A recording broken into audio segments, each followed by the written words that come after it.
The fluorescent lights of the gas station buzzed overhead as I stood frozen, clutching my 3-month-old son Daniel against my chest. Marcus's car disappeared down the highway, red taillights fading into the darkness like dying embers. My phone was dead. My wallet was in his glove compartment, and I had exactly 43 naira in my pocket. "Madam, you cannot stand here," the attendant said, his voice tinged with pity. "We are closing soon." I couldn't move, couldn't speak. Daniel whimpered against my shoulder, and I realized my tears were falling onto his tiny head. How had my marriage come to this? How had the man who promised me forever just driven away, leaving his wife and infant son stranded on a highway 2 hours from home? 6 months earlier, everything had seemed perfect. Marcus and I had been married for 3 years, and the pressure from both our families to have a child had become suffocating. His mother, Patricia, would visit our home in Lagos every Sunday after church, her eyes scanning my stomach before even greeting me properly. "Grace, when will you give my son a child?" she would ask, her voice sharp with accusation. "Other women married after you already have 2, even 3 children. What is wrong with you?" Marcus would squeeze my hand under the table, offering silent support. But I noticed how he never defended me out loud, never told his mother that we were trying, that the doctors said there was nothing wrong, that these things take time. He would just smile weakly and change the subject. My own mother, Helen, was gentler but no less persistent. "A child strengthens a marriage," she would say during our phone calls. "Your father and I worry about you. Marcus is a good man, but men need sons to feel complete." When I finally got pregnant, the relief was overwhelming. Marcus threw a party, inviting everyone we knew. Patricia cried tears of joy and actually hugged me for the first time in 3 years. For a brief moment, I felt like I belonged in this family. But something shifted during my pregnancy. Marcus started working late, coming home long after dinner. His phone was always face down on the table. He stopped asking about my doctor's appointments, stopped touching my growing belly with wonder. When I tried to talk to him about baby names, he would grunt non-committal responses and turn on the television. "He's just stressed about being a father," my friend Sharon assured me when I confided in her. "Men handle pregnancy differently. Once the baby comes, everything will change." She was right about things changing, just not in the way she meant. Daniel was born on a rainy Tuesday morning. The labor was difficult, 36 hours that left me exhausted and torn. Marcus arrived at the hospital 4 hours after our son was born, smelling of perfume that wasn't mine. He held Daniel for exactly 3 minutes before handing him back to the nurse, saying he had an important meeting. Patricia visited daily, but only to hold the baby. She never asked how I was healing, never offered to help with anything. She would coo at Daniel, take photographs, then leave before feeding time, before the difficult parts. The first month home was a nightmare of sleepless nights and painful recovery. Marcus slept in the guest room, claiming Daniel's crying kept him awake. I begged him to help, just once, just to hold his son so I could shower. But he always had excuses. Work was demanding. He needed his rest. I was the mother. This was my responsibility. Then came the night that changed everything. "We need to visit my mother," Marcus announced one Friday evening, 3 months after Daniel's birth. "She wants to see her grandson." I was exhausted. Daniel had been colicky all week, crying for hours without stopping. I hadn't slept more than 2 hours at a time in days. My body still ached from childbirth. The thought of making the 2-hour drive to his mother's village made me want to weep. "Can we go tomorrow?" I asked, bouncing Daniel gently. "I'm so tired, Marcus. Please." His jaw tightened. "My mother asked for today. We're going now." Something in his tone made my skin prickle with unease. But I was too exhausted to argue. I packed Daniel's bag with trembling hands, diapers, formula, extra clothes, everything a baby might need. Marcus waited by the door, keys jangling impatiently. The drive started in silence. Daniel cried for the first 30 minutes until finally exhausting himself into sleep. I dozed off too, my head against the window, grateful for even a moment's rest. I woke when the car stopped moving. But we weren't at Patricia's house. We were at a gas station I didn't recognize, fluorescent lights harsh against the night sky. "Why are we stopped?" I asked, my voice thick with sleep. Marcus didn't look at me. His hands gripped the steering wheel so tightly his knuckles were white. Get out. What? Get out of the car, Grace. Take the baby and get out. My heart began to pound. Marcus, what are you talking about? What's happening? I can't do this anymore, he said, his voice flat, emotionless. I never wanted this. I never wanted him. He gestured toward our sleeping son without even glancing back. My mother convinced me that having a child would make me happy, would make me a man. But I'm miserable. I'm trapped. I need to be free. The words didn't make sense. I stared at him, waiting for the punchline, for him to smile and say he was joking. But his face remained cold, distant, like he was looking at a stranger. You can't be serious, I whispered. This is your son. This is our family. Get out. Each word was ice. Marcus, please. He reached across me and opened my door. The rush of night air cold against my skin. Get out now, or I'll drive away with you still in the car and drop you somewhere worse. Daniel woke at the commotion and began to cry. My hands shook as I unbuckled my seatbelt, as I gathered my baby into my arms. This couldn't be happening. This was a nightmare. I would wake up, and everything would be normal. I stepped out onto the concrete, Daniel wailing against my chest. Before I could even close the door, Marcus leaned over, pulled it shut, and pressed the gas pedal. I stood there for what felt like hours but was probably only minutes. Other customers came and went, some staring, some deliberately looking away. A woman approached me once, asked if I needed help, but when I opened my mouth to speak, only sobs came out. She backed away slowly, uncomfortable with my breakdown. Daniel's cries finally snapped me into action. He needed to be fed. He needed to be changed. My son needed me to be strong. Even when everything inside me was shattering. I approached the gas station attendant, a young man named Emmanuel who had been watching me with concern. Please, I managed to say. Do you have a phone I could use? He hesitated, then handed me his mobile. My fingers trembled so badly I could barely dial Sharon's number. She answered on the third ring. Grace? Whose number is this? Sharon, please come get me. My voice broke. Marcus left me at a gas station. I don't know where I am. I have Daniel and no money, Anne. Send me your location right now. I'm coming. Don't move. Emmanuel let me wait inside the small shop. He brought me water, found a corner where I could nurse Daniel in private. He didn't ask questions, just offered quiet kindness that made me cry even harder. Sharon arrived 90 minutes later with her husband Kenneth. She took one look at me and pulled me into her arms, careful not to crush Daniel between us. That bastard, she whispered fiercely. That absolute bastard. Kenneth carried my crying, exhausted baby to their car while Sharon guided me, my legs barely able to hold me up. On the drive back to Lagos, I told them everything. How Marcus had changed during my pregnancy. How cold he'd been since Daniel's birth. How his mother had made me feel like a failure. How he'd just left us. You're staying with us, Sharon said firmly. Don't even argue. You and Daniel both. As long as you need. I need to call my parents, I said numbly. Tomorrow, Kenneth said from the driver's seat. Tonight, you just breathe. But I couldn't breathe. The panic attack started that night. I would wake up gasping, certain I was back at that gas station. Certain Marcus was driving away again. Sharon would find me on her bathroom floor, hyperventilating, and talk me through it until my heart rate slowed. During the day, I functioned on autopilot. Feed Daniel. Change Daniel. Rock Daniel. But inside I was hollow. Empty. A ghost moving through the motions of motherhood. Sharon finally called my parents after 3 days. My father Robert answered, and I heard his roar of fury through the phone. My mother Helen wept. They caught the next bus from Abuja, arriving at Sharon's house with fire in their eyes. We're taking you home, my father announced. And that boy Marcus will pay for what he's done. But it wasn't that simple. I had nothing. No job. I'd quit when I got pregnant, as Patricia had insisted. No savings of my own. Everything was in Marcus's name.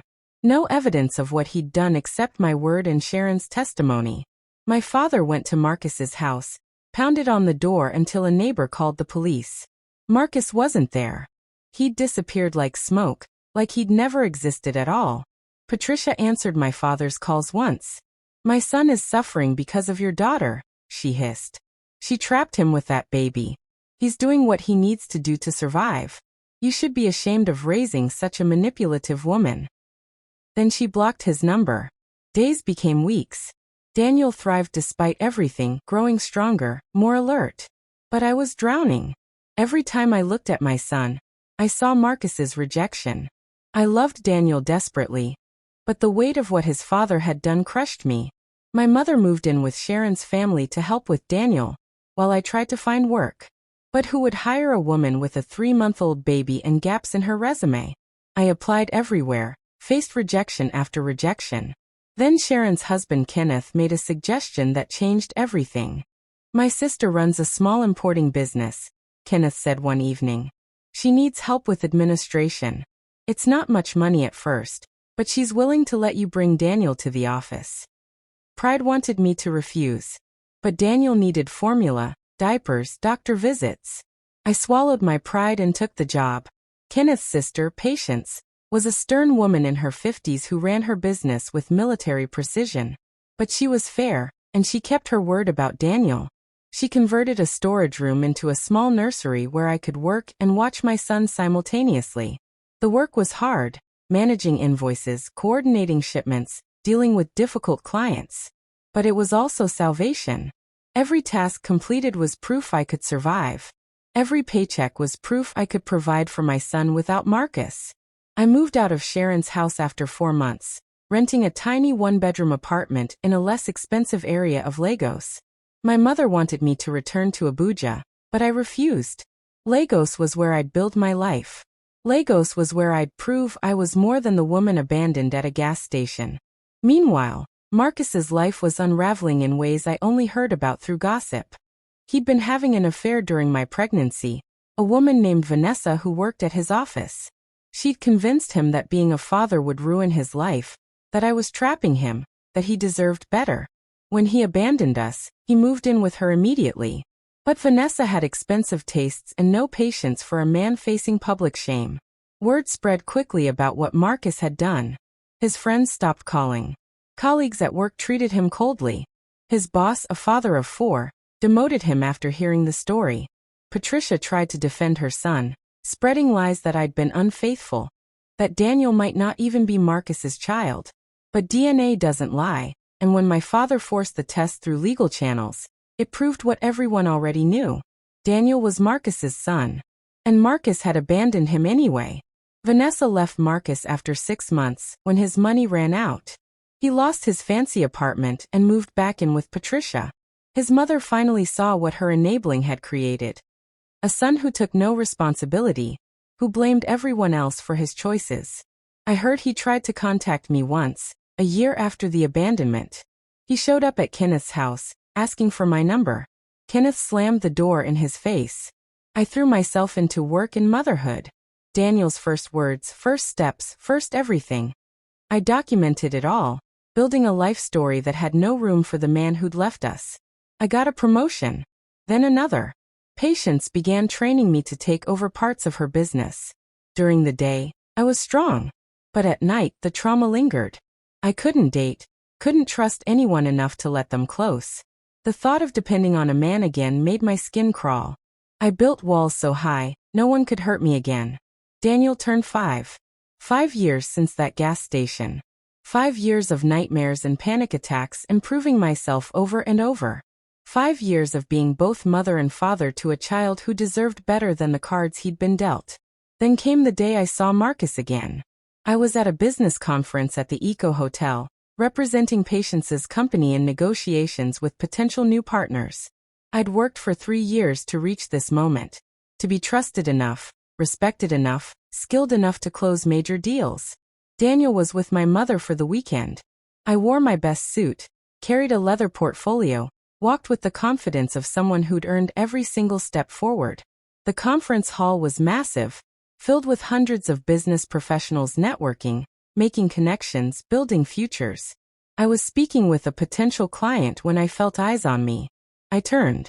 Marcus stood 20 feet away, frozen mid-step, his face drained of color. He looked terrible, thinner, older, worn down by years I knew nothing about. His cheap suit hung loosely on his frame. His eyes were haunted.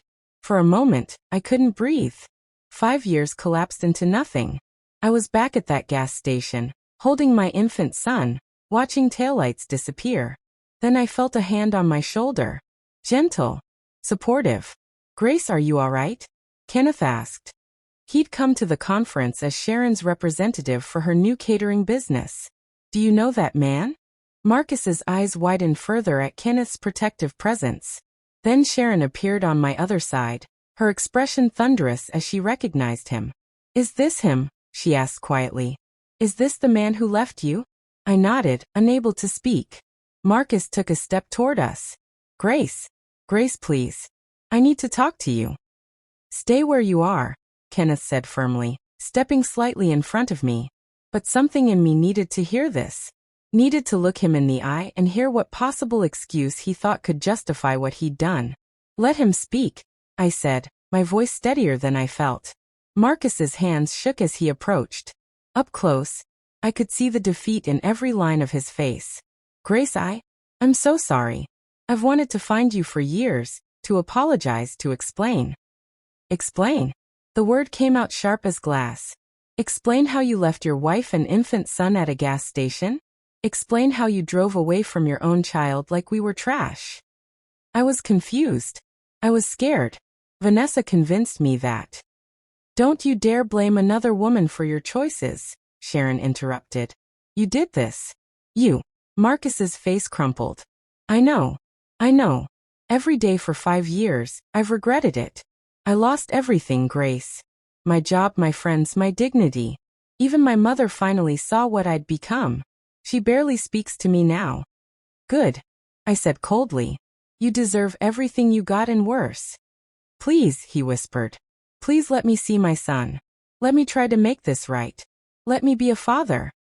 "No." The word rang out with finality. Marcus flinched like I'd struck him. "You gave up the right to call yourself his father when you abandoned him." I continued. "Daniel doesn't even know you exist.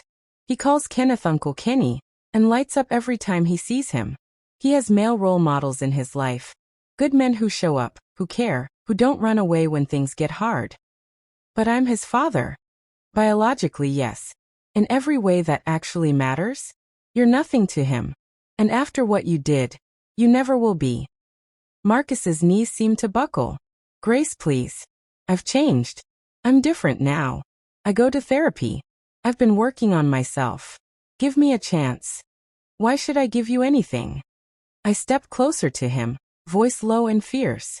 "When I needed you most, when your son needed you most, you threw us away. Now that your life fell apart, now that you have nothing, you come crawling back wanting to play happy families? It doesn't work that way. I'll go to court. I'll fight for visitation rights." "Try it," Kenneth said. "My family knows excellent lawyers. We have documentation of everything you did. Witnesses. Evidence. The court will hear how you abandoned a 3-month-old infant and his mother with no money, no phone, no way home. How you disappeared and refused all contact. How you spread lies about Grace's fidelity. Do you really think any judge will grant you access?" Marcus's face went gray. He looked at me desperately, searching for any crack in my armor, any hint that I might soften. He found none. "My son is 5 years old," I said quietly. "He's smart, funny kind. He loves dinosaurs and soccer, and helping me cook dinner. He asks about his father sometimes, and I tell him that some people aren't capable of being parents, but that doesn't mean he's not loved completely by the people who matter. He's happy, Marcus. He's thriving. And he doesn't need you." "But I need him," Marcus whispered brokenly. "That's not his problem. Or mine." I turned away from him, feeling lighter than I had in years. Behind me, I heard a sound that might have been a sob, but I didn't look back. Kenneth and Sharon flanked me as we walked through the conference hall, leaving Marcus standing alone in the crowd. "Are you okay?" Sharon asked softly. "I am," I said and meant it. I really am. That evening, I video called Daniel from my hotel room. His face filled the screen. gap-toothed smile bright with joy. Mommy, Grammy let me stay up late. Did she? I laughed, feeling the last of the tension drain from my shoulders. What did you do today? He launched into an excited story about the park and ice cream and a dog he'd petted. I listened to every word, my heart full of love for this beautiful boy who'd saved me as much as I'd saved him. When I hung up, I looked at my reflection in the hotel mirror. I saw a survivor, a fighter, a woman who'd been broken but refused to stay that way, a mother who'd chosen her son over bitterness, chosen building over drowning. Marcus had tried to destroy me 5 years ago at that gas station. Instead, he'd set me free, and I would never look back again. The actions we take in our darkest moments reveal who we truly are. Marcus chose abandonment and cruelty, and those choices cost him everything: his family, his reputation, his self-respect. Grace chose survival and love, and those choices built her a life of dignity and strength. Some consequences can never be undone. Some betrayals can never be forgiven. And some people will spend the rest of their lives regretting the moment they threw away everything that mattered.